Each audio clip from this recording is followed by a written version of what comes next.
अस्सलाम वालेकुम स्टूडेंट्स। आज का लेक्चर हमारा फर्स्ट ईयर इकोनॉमिक्स की पूरी बुक के लॉन्ग क्वेश्चंस के बारे में होगा। तो ये वो क्वेश्चंस हैं जो हर दफ़ा मतलब कि बार बार पूछे जाते हैं। ये बार बार पूछे जाने वाले सवालात में से हैं जो मोस्ट इंपॉर्टेंट हैं, मोस्ट रिपीटेड हैं। तो इसमें से सबसे ज़्यादा जो पूछा जाता है सवाल वो है मंडी का तवाज़न, ठीक है, और मंडी के तवाज़न की खसूसियात, ठीक हो गया। और इसके अलावा जो तलब और रसद का करदार कीमत के तयन में, अब ये क्वेश्चन किस तरह से पूछा जाता है, ये वाला जो क्वेश्चन है स्टूडेंट्स, ये किस तरह से पूछा जाता है। क्वेश्चन ये है कि तलब और रसद की मदद से कीमत कैसे सेट होती है, ठीक है। तो जहाँ पर तलब और रसद आपस में दोनों बराबर हो जाएं और खतूत जो है तलब और रसद के एक दूसरे को क्रॉस करते हैं, इंटरसेक्ट करते हैं, तो वहाँ पर उस पॉइंट पर कीमत और मिकदार जो है वो सेट हो जाती है, यानी कि फिक्स्ड हो जाती है, ठीक है। कीमत का तो ये इस तरह से होता है जहाँ पर तलब और रसद आपस में बराबर हो जाए, ठीक है। तो जो क्वेश्चन आपसे पूछा गया है कि तलब और रसद का क्या करदार है कीमत के तयन में, कानून तकलील पैदावार की तारीफ, वजाहत और इसके मफरूज़ात, यानी कि जो इसकी अजम्पशंस हैं वो भी आपने, तो सबसे पहले इस क्वेश्चन का जवाब जब आप लिखेंगे तो बिकॉज ये तफसीली सवाल है तो उस हवाले से सबसे पहले आप 2 से 3 लाइनों में इस क्वेश्चन की जो कानून तकलील पैदावार है सबसे पहले उसकी तारीफ बताएंगे, ठीक हो गया।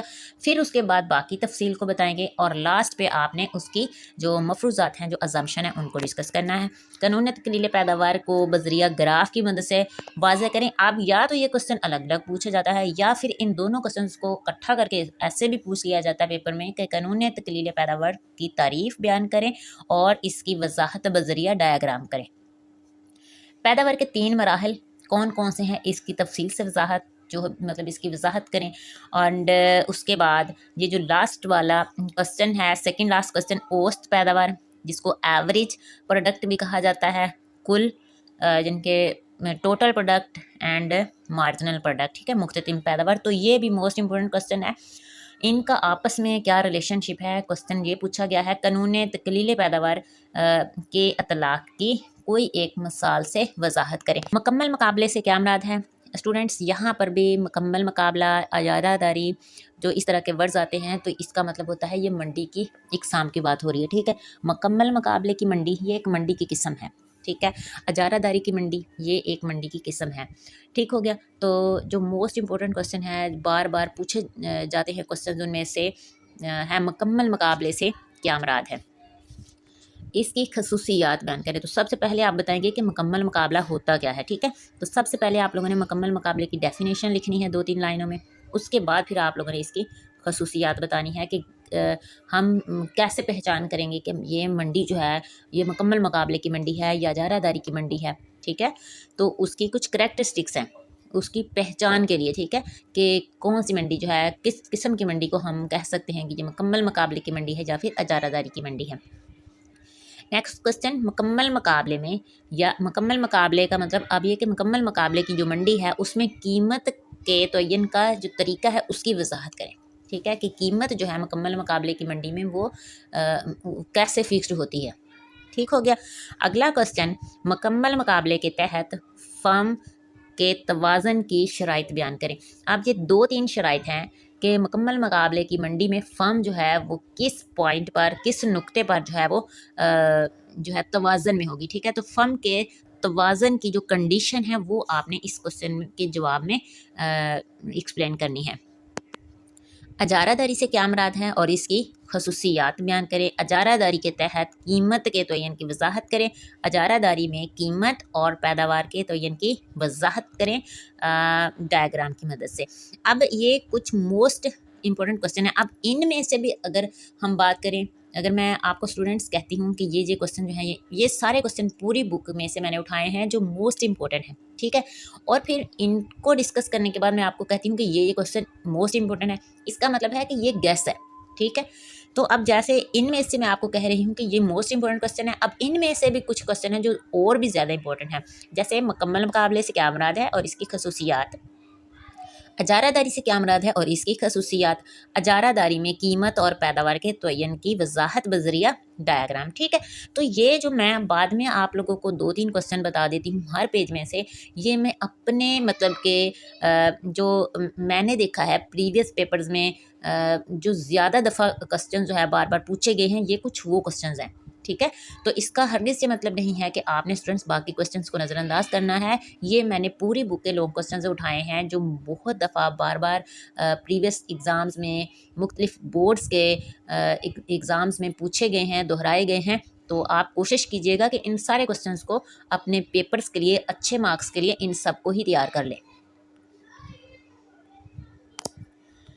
نیکسٹ کوشچن ہے قلیل مدت میں فرم کا توازن. اب یہ قلیل مدت کیا ہے؟ اس کا مطلب ہے عرصہ، جو عرصہ قلیل ہے، ٹھیک ہے. عرصہ قلیل یعنی کہ شارٹ ٹائم پیریڈ، اور عرصہ طویل جو ہے لانگ ٹائم پیریڈ، ٹھیک ہے. تو جو عرصہ قلیل اور عرصہ طویل ہے اس کو قلیل مدت اور طویل مدت بھی کہا جاتا ہے.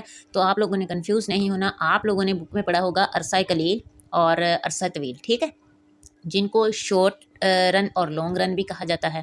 تو آپ لوگوں نے اس چیز کو دیکھ کے پریشان نہیں ہونا. یہ وہی کوشچن ہے، عرصہ قلیل میں فرم کہاں پر کس پوائنٹ پہ توازن میں ہوتی ہے، اور اگر عرصہ طویل ہے تو فرم کس پوائنٹ پر توازنی حالت میں ہوگی. ٹھیک ہو گیا. اور نقصان کی صورت میں فرم کا توازن آپ لوگوں نے ایکسپلین کرنا ہے بذریعہ ڈائیگرام. اب یہ جو 3-4 کوشچنس ہیں یہ موسٹ امپورٹنٹ ہیں، اور یہ ڈائیگرام کے ساتھ ہی پوچھے جاتے ہیں کہ بذریعہ ڈائیگرام آپ اس چیز کو ایکسپلین کریں اور اس کی وضاحت کریں. پیداوار جاری رکھنے یا بند کرنے کا فیصلہ. اب آپ نے بذریعہ ڈائیگرام ہی اس چیز کی وضاحت کرنی ہے کہ فرم جو ہے وہ کس پوائنٹ پر ڈیسائیڈ کرتی ہے کہ اس نے پیداوار جو ہے، جو اس کا ایک پروڈکشن پروسیس ہے، اس کو جاری رکھنا ہے یا پھر اپنے کاروبار کو بند کر دینا ہے. ٹھیک ہے. تو آپ لوگوں نے اس چیز کو بذریعہ ڈائیگرام ہی وضاحت کرنا ہے. زمین سے کیا مراد ہے، اس کی خصوصیات. یہ موسٹ امپورٹنٹ کوشچن ہے اسٹوڈنٹس. زمین سے کیا مراد ہے اور اس کی خصوصیات بیان کریں. محنت کی تقسیم سے کیا مراد ہے، اس کے فوائد بیان کریں. تنظیم سے کیا مراد ہے اور اس کے فرائض بیان کریں. پہلا کوشچن اور تیسرے نمبر والا کوشچن یہ زیادہ امپورٹنٹ ہے. عوامل پیداوار یا فیکٹر آف پروڈکشن کے باہمی تعلق کی وضاحت کریں. یعنی کہ جو 4 فیکٹر آف پروڈکشن ہیں، آپ اکنامکس کے اسٹوڈنٹس ہیں تو آپ کو پتہ ہوگا کہ 4 فیکٹر آف پروڈکشن ہوتے ہیں، 4 عاملین پیدائش ہوتے ہیں. تو آپ سے یہ کوشچن پوچھا گیا ہے کہ جو عاملین پیدائش ہے ان کا آپس میں کیا ریلیشن شپ ہے، ان کا آپس میں کیا تعلق ہے، تو آپ نے اس کی وضاحت کرنی ہے. آپ نیکسٹ کوشچن جو ہے یہ بہت امپورٹنٹ ہے، بہت امپورٹنٹ ہے. قومی آمدنی کے مختلف تصورات. تو اس کا آپ نے تفصیلی جواب کیسے لکھنا ہے، سب سے پہلے آپ بتائیں گے کہ قومی آمدنی کیا ہوتا ہے. ٹھیک ہے. کوئی بھی ایک ایگزیکٹ ڈیفینیشن قومی آمدنی کی آپ نے 2-3 لائنوں میں بتانی ہے. پھر باقی قومی آمدنی کی جتنی بھی کیٹیگری ہیں، جیسے ملکی پیداوار، خام ملکی پیداوار، اور خام قومی پیداوار، اور شخصی آمدنی، قابل تصرف شخصی آمدنی، فکس آمدنی. تو یہ جتنی بھی آگے قومی آمدنی کی اقسام ہے، آپ نے یہ ساری کی ساری قومی آمدنی کے تصورات میں ہی شامل ہے. تو یہ سارے پوائنٹس آپ نے اس کوشچن کے جواب میں لکھتے وقت ان کو ایکسپلین کرنا ہے. ٹھیک ہے. تو یہ قومی آمدنی اور اس کے مختلف تصورات کی وضاحت، یا پھر ایسے کوشچن پوچھا جاتا ہے کہ قومی آمدنی کی تعریف بیان کریں اور اس کے مختلف تصورات کی وضاحت کریں، اور قومی آمدنی کی پیمائش کے طریقے بیان کریں. فکس آمدنی سے کیا مراد ہے، اس کی اہمیت بیان کریں. قومی آمدنی کی پیمائش میں مشکلات بیان کریں. تو یہ پہلا کوشچن زیادہ امپورٹنٹ ہے. زمین سے کیا مراد ہے، اس کی خصوصیات. ٹھیک ہے. اس کے علاوہ قومی آمدنی سے کیا مراد ہے، اس کے مختلف تصورات. قومی آمدنی کی پیمائش کے طریقے کتنے ہیں، ان کی وضاحت کریں. اور قومی آمدنی کی پیمائش میں مشکلات. اب اسٹوڈنٹس یہ جو 3 کوشچن ہیں، قومی آمدنی کے تصورات اور قومی آمدنی کی پیمائش، اور اس کے علاوہ قومی آمدنی کی پیمائش میں مشکلات، یہ 3 ایسے کوشچن ہیں جن میں سے ہر دفعہ ایک نہ ایک کوشچن لازمی پیپر میں ہر دفعہ ہی پوچھا جاتا ہے. ٹھیک ہو گیا اسٹوڈنٹس. سو اسٹوڈنٹس آج کے لیکچر میں نے آپ لوگوں کے ساتھ ڈسکس کیے پوری بک کے فرسٹ اکنامکس کی جو ٹیکسٹ بک ہے اس کو مد نظر رکھتے ہوئے جتنے بھی موسٹ امپورٹنٹ پوری بک کے جو موسٹ امپورٹنٹ تفصیلی سوالات ہیں جو بار بار دہرائے جاتے ہیں، بار بار پوچھے جاتے ہیں بورڈز کے ایگزامس میں. سو امید ہے کہ آج کا لیکچر آپ لوگوں کے لیے کافی انفارمیٹیو رہے گا، آپ کے لیے کافی ہیلپ فل رہے گا. انشاءاللہ دعا ہے اللہ تعالیٰ آپ سب کو کامیاب کرے. اللہ حافظ.